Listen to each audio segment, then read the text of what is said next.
अकेला ही चला था जाने वे मंजिल मगर, लोग जुड़ते गए और कारवां बनता गया। हम लोग कहते हैं, सबने कहा कि बहुजन समाज पार्टी एक पार्टी के साथ साथ एक सोच है, एक विचारधारा है, जिसको हम लोग मिशन और मूवमेंट कारवां इस देश में साथियों कहते हैं।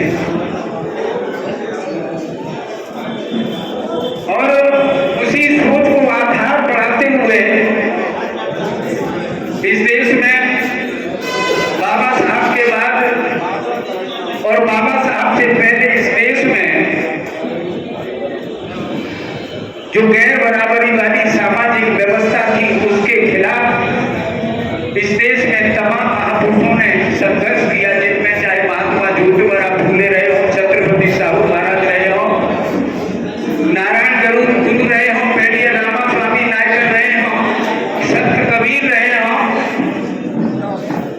तमाम महापुरुष जो रहे इस देश में, जिन्होंने इस देश में गैर बराबरी वाली सामाजिक व्यवस्था को बदल करके इस देश में समता, स्वतंत्रता, बंधुत्व के आधार पर एक समता मूलक समाज की कल्पना इस देश में की। और उसी के आधार पर बाबा साहब का पूरा जीवन संघर्ष में साथियों बीता। और इसी आगरा की धरती पर 18 मार्च 1956 में बाबा साहब ने जो बात कही, और उस बात को दोहराने की आवश्यकता नहीं, मानवर कांसी राम साहब ने बाबा साहब के उन्हीं 3 सूत्रों के आधार पर, आज बहुत सारी पार्टियां हैं, बाबा साहब की बात करते हैं, एक ने तो मानवर कांसी राम साहब का ही नाम पार्टी में रख लिया है। लेकिन साथियों, विचारधारा की बात थी, मानवर कांसी राम साहब एक वो पहले व्यक्ति थे जिन्होंने बाबा साहब के जो 3 सूत्र थे, शिक्षित बनो, संगठित रहो, संघर्ष करो, को जमीन पर उतारने का काम इस देश के अंदर किया। और उसी के आधार पर 6 दिसंबर 1978 को बामसेन बनाई। उस बामसेन के आधार पर उन्होंने सबसे पहला बिंदु था educate, organise and agitate. Educate, शिक्षित बनो, बामसेन बनी, ऑर्गेनाइज, संगठन को खड़ा करो, DS4 बनी, और एजिटेट करने के लिए, संघर्ष करने के लिए इस देश में बहुजन समाज पार्टी उन्होंने बनाई। इस देश में उन्होंने बहुजन समाज पार्टी बनाई। ये 3 सूत्रों के आधार पर, अगर हम 3 सूत्रों को सही तरह से मान लेते हैं तो इस देश में बहुजन समाज पार्टी बनाई गई। और मानवर कांसी राम साहब की कल्पना थी, जिसके आधार पर एक किसी शायर ने बहुत अच्छा शेर कहा कि कट चुकी है उम्र जिनकी, कट चुकी है उम्र सारी जिनकी पत्थर तोड़ते, कट चुकी है उम्र सारी जिनकी पत्थर तोड़ते, अब तो इन हाथों में कोई दूर होना चाहिए। क्योंकि सोच थी कि जिन लोगों ने इस देश को बनाया, कल कारखाने से लेकर के बड़ी बड़ी इमारतों को, इस देश में पुल पुलिया से लेकर के इस देश को बनाने का काम किया, जिनका जीवन बीत गया है, उनको भी तो इस देश में सब कभी शासन वर्ग के रूप में देखना चाहिए। इसलिए ऐसे लोगों की एक जमात के लिए, ऐसे लोगों की एक संख्या के लिए, एक जमात के लिए मानवर कांसी राम साहब ने इस देश में काम किया। और साथियों, जिनकी आज हम लोग जयंती मना रहे हैं, बहुत सारे वक्ताओं ने बहुत अच्छी अच्छी बातें रखी हैं। मैं केवल एक बात आपको कहता हूं कि कहना और करना तो अलग अलग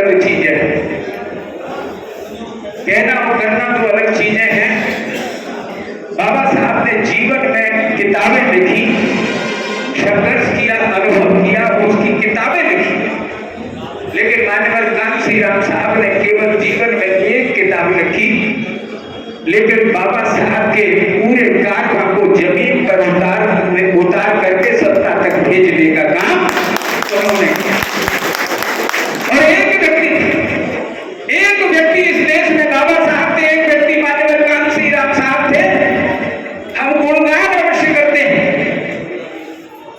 लेकिन क्या हम लोग कभी 4 बार का हम उदाहरण जरूर देते हैं कि उदाहरण हमारी सरकार नहीं, ये बस सही सरकार नहीं है सबके सामने, लेकिन अब हमारी सरकार बने इसके लिए हमको सामूहिक रूप से सबको जिम्मेदारी लेने की जरूरत है। सामूहिक रूप से सबको जिम्मेदारी लेने की जरूरत है, क्योंकि वोट का मामला है। उंगलियां बटन दबाएंगी, सर गिने जाएंगे, संख्या गिनी जाएगी। मैं आज चारों जिलों के लोग हैं, उनसे ये कहना चाहता हूं, चाहे वो सेक्टर के अध्यक्ष, बहुत सारे सेक्टर के अध्यक्ष भी आए हुए हैं, अगर वो अपनी जिम्मेदारी का सही निर्वहन करना चाहते हैं तो अपने सेक्टर से आने वाले समय में जो भी चुनाव है, बहुजन समाज पार्टी जिसके हाथ में नीला झंडा और हाथी निशान थमाने का काम करे, उसको जिताने का काम हम लोग आने वाले समय में करें। आने वाले समय में करें। कहीं न कहीं से तो हमें काम शुरू करना, कहीं न कहीं से तो हमको काम शुरू करना है, क्योंकि साथियों अगर हम काम नहीं करेंगे तो रिजल्ट भी वैसा ही हमारा आएगा। इसलिए तय करें कि बहन जी हमसे बहुत आशा लगाती है, उम्मीद लगाती है, लेकिन कहीं कहीं बहुत सारे सामाजिक समीकरण गड़बड़ा जाते हैं, लेकिन आखिर में कहीं न कहीं कभी हम लोग बाद में स्वीकार करते हैं कि अगर भाई हम लोग न खड़े होते तो नीला झंडा हारता नहीं। उस बात को हम पहले सोच लें कि अगर वास्तव में ये नीला झंडा ये सामान्य झंडा नहीं है, बाबा साहब ने रिपब्लिकन पार्टी ऑफ इंडिया बनाई अपने जीवन काल में, और इस संसार को छोड़ करके जाने से पहले साथी उन्होंने 1956 में अपने समर्थकों को बुला करके, जब कांग्रेस से 2 बार वो हारे तो मन से बहुत दुखी थे, मन से बहुत दुखी थे। 1952 में पहला चुनाव हारे, अपने ही कल्लोलकर में हराया, कांग्रेस के उम्मीदवार से 1954 में हारे। जब हारने के बाद भी बहुत पीड़ित थे, दुखी थे, स्वास्थ्य अच्छा नहीं था, तो उन्होंने अपने लोगों को बुला करके कहा, उन्होंने दुखी मन से अपने लोगों को बुला करके कहा कि हे इस देश के दबे कुचले गरीब और मजबूत समाज के लोगों, आज तक आपने अपना वोट इस देश में तमाम पार्टियों को दिया। उन्होंने कहा कि आप लोग जो वोट का अधिकार मैंने आपको देने का काम किया, मैंने आरक्षण की व्यवस्था की, समान अधिकार की बात की, वोट के अधिकार की बात की, मैं आपके लिए जीवन भर लड़ता रहा और लड़ने का मैंने भोगा। बाबा साहब ने कहा कि मैं जब लड़ता रहा तो मैंने अपने परिवार को नहीं देखा, और उसका परिणाम ये हुआ कि मेरा जवान बेटा जब कुपोषण का शिकार होकर के इस देश में मरा तो उस समय मेरे पास कफन के लिए भी पैसे नहीं थे। उन्होंने कहा कि उस समय मेरे कफन के लिए पैसे नहीं थे। क्या आप सोच सकते हैं, बहुत सारे लोग सोचते होंगे कि डॉक्टर अम्बेडकर ने ऐसा क्यों किया। उन्होंने कहा कि आप ये सोच सकते हैं कि मुझ जैसे विद्वान व्यक्ति के पास, दुनिया के सबसे भी बड़े विद्वान व्यक्ति के पास पैसे नहीं थे। उन्होंने कहा कि अगर मैं एक सरकारी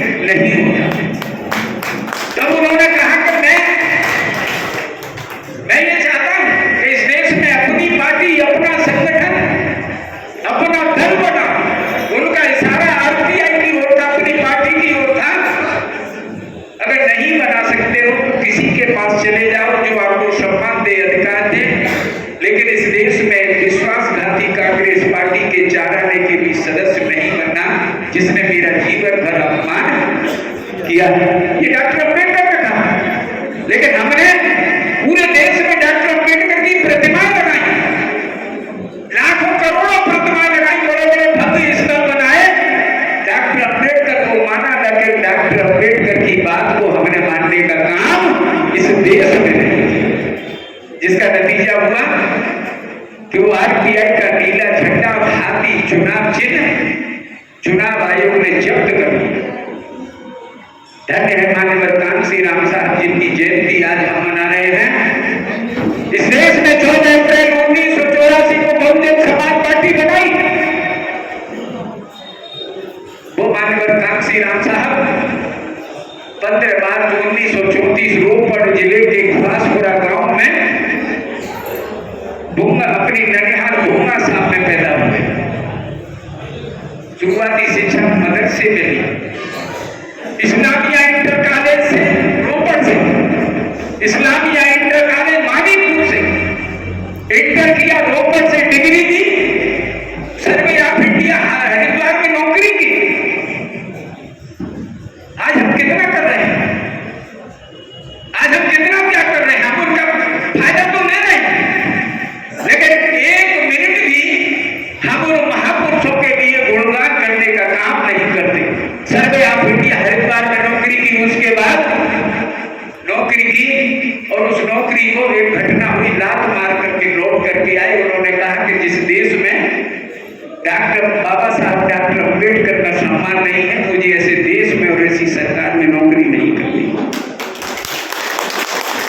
एक व्यक्ति थे बाबा साहब जिन्होंने इस देश की दशा और दिशा को बदल दिया। दूसरे व्यक्ति थे माननीय कांसी राम साहब जिन्होंने इस देश में 1965 के बाद एक अटैची लेकर के घर से एक व्यक्ति निकला, 13 साल तक इस देश में गली मोहल्ले गांव देहात से शहर तक शहर भटकता हुआ वो व्यक्ति इस देश में भटकता रहा। एक घर से दूसरे घर 100 रुपए 200 रुपए 500 रुपए 50 रुपए 13 साल तक वो व्यक्ति घूमा। हजारों किलोमीटर साइकिल यात्रा उस महापुरुष ने इस देश में की। अपनी मां को चिट्ठी लिख दी कि मां आज के बाद कांसी राम मर चुका है, कांसी राम अब लौट करके घर नहीं आएगा।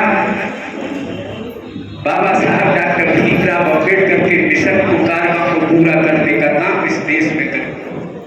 आज हमारे पास सब चीज है, साधन है, उनकी कृपा से 4 बार सरकार हम बना चुके हैं, लेकिन फिर भी हमारा मनोबल टूटता, हम कमजोरी प्रदर्शित करते हैं।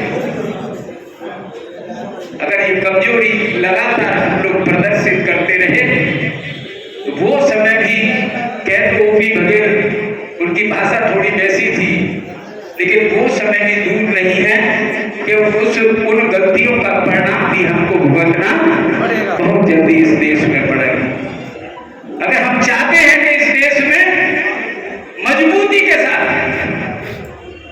माननीय कांसी राम साहब एक पेन का उदाहरण देते थे, अच्छे शब्दों पेन का उदाहरण कहते थे। वो कहते थे कि असली ताकत दिखावे में नहीं, असली ताकत दिखने वाले कवर में नहीं है, पेन के कवर में लिखने वाली स्याही में असली ताकत है। उन्होंने कहा असली ताकत लिखने वाली स्याही में है। जब आप लिखेंगे तो लोग पढ़ेंगे, लोग सुनेंगे। ये सारी चीजें इस देश में रही, इसलिए हमको पूरी तरह से मैं जाति धर्म या समाज के बंधन में नहीं पड़ना चाहता, और ना ही बहुजन समाज पार्टी किसी जाति वर्ग या धर्म या समाज के प्रति कोई भी गलत रवैया रखती है।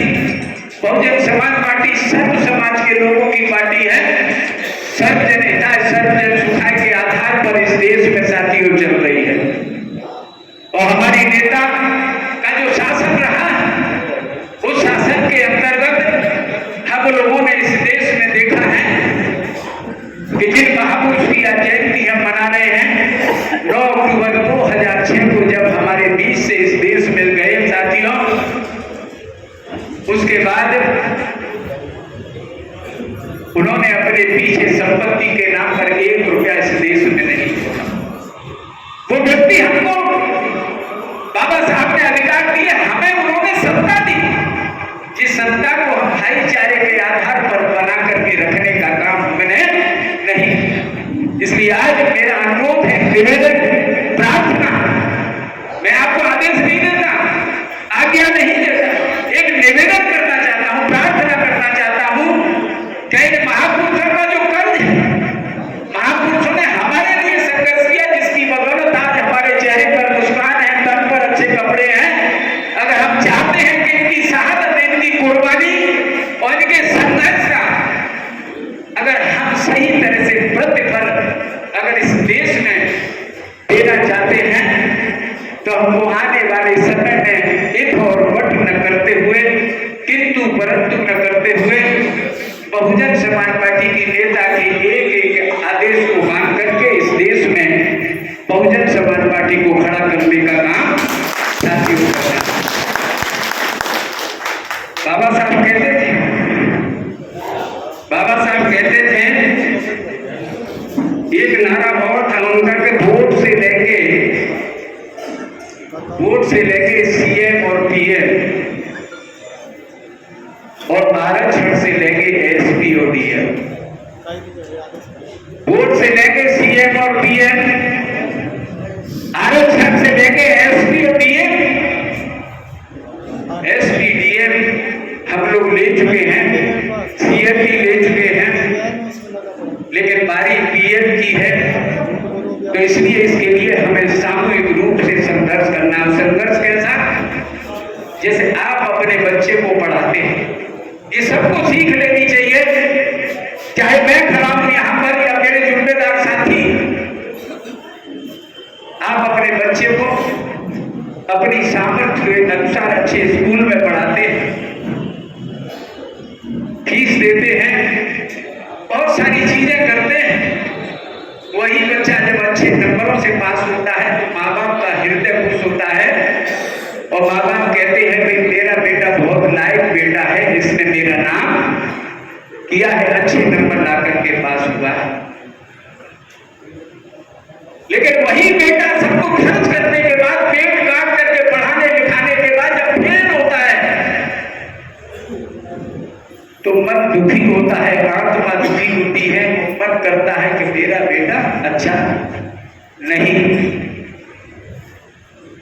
अगर हम इन महापुरुषों के अच्छे बेटा बनना चाहते हैं, अच्छी औलादे बनना चाहते हैं, तो हमको इनके बताए हुए रास्ते पर चल करके फिर कोई इस हाथी निशान को फ्रीज में करे, फिर इस नीले झंडे का कोई अपमान न करे। इस देश में एक ही ताकत है जो इस देश के 85% के लोगों को इस देश में लड़ाने का काम कर रही है। मीडिया देखते हैं, सारी चीजें देखते हैं, एक कुचक्र चल रहा है इस देश में जो पिछले समय हुआ। हमारे लोग हमसे प्रश्न करते हैं, वो प्रश्न क्या करते हैं? अरे भाई साहब क्या होगा, कैसी स्थिति खराब होती जा रही है इस देश में। एक समाजवादी पार्टी है, भारतीय जनता पार्टी है, दोनों की डूंगा कुश्ती है। इस बीच में हमारा जो एक वर्ग विशेष जो हमारा मुस्लिम समाज के भाई है समझ नहीं पाते, जब वो दोनों लड़ते हैं तो तीसरा जो मीडिया है पार्ट प्ले करता है, वो कहता है कि लड़ाई समाजवादी पार्टी और बहुजन समाज पार्टी में है। तो वो अच्छी तरह से मीडिया जानता है, बीजेपी के लोग जानते हैं कि अगर 4% के यादव के संग 18%, 20% के अगर मुसलमान को मिला दिया जाए तो 22-23% वोट मिलता है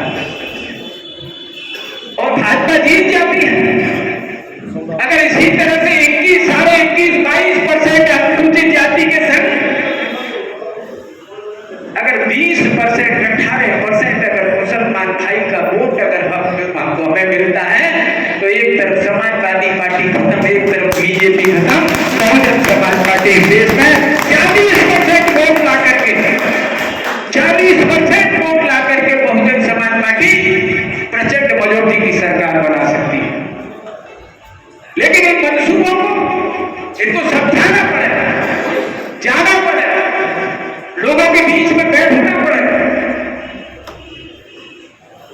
क्योंकि इस देश में फिर वही चल रहा है, लड़ाई चल रही है। आप देख रहे हैं मीडिया, पहले इस देश में एक लड़ाई चली, उसको दबाने के लिए फिर हिंदू मुस्लिम हो गए। इसलिए मेरा आप सब लोगों से यही कहना है कि हमको हिंदू भी चाहिए, मुस्लिम भी चाहिए, सिख भी चाहिए, ईसाई भी चाहिए।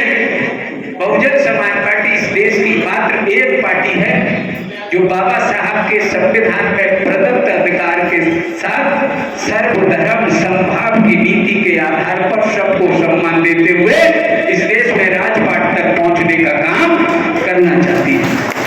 इसलिए मेरा सभी जिम्मेदार साथियों, तो खास तौर से जो सेक्टर बूथ विधानसभा के जिम्मेदार साथी कमर कस लें। जिस तरह से आपने जिला पंचायत के चुनाव में साथियों बीजेपी को पीछा छोड़ करके बहुजन समाज पार्टी नंबर 1 की पार्टी बनाई, आगामी शहरी निकाय के चुनाव में बहुजन समाज पार्टी को नंबर 1 की पार्टी बनाने का काम करेंगे। तो ये हमारे महापुरुषों के प्रति साथियों सच्ची श्रद्धांजलि मानी जाएगी और हमारी नेता आदरणीय बहन कुमारी मायावती जी का मस्तक इस देश में ऊंचा होगा। इसलिए साथियों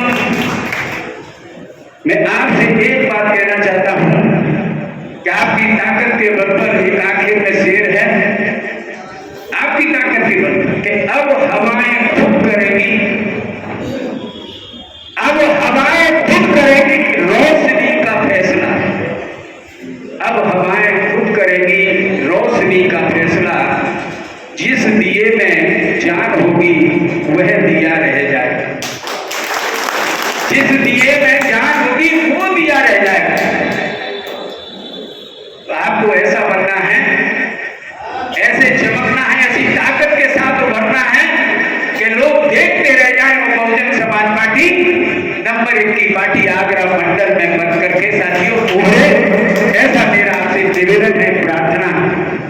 तो साथियों इसी के साथ मैं आप सब लोगों से माननीय कांसी राम साहब ने जो नारा मैंने बताया था, एक नारा जो दिया था, उन्होंने कहा था कि दलित मुसलमान करो विचार, कब तक सहोगे अत्याचार।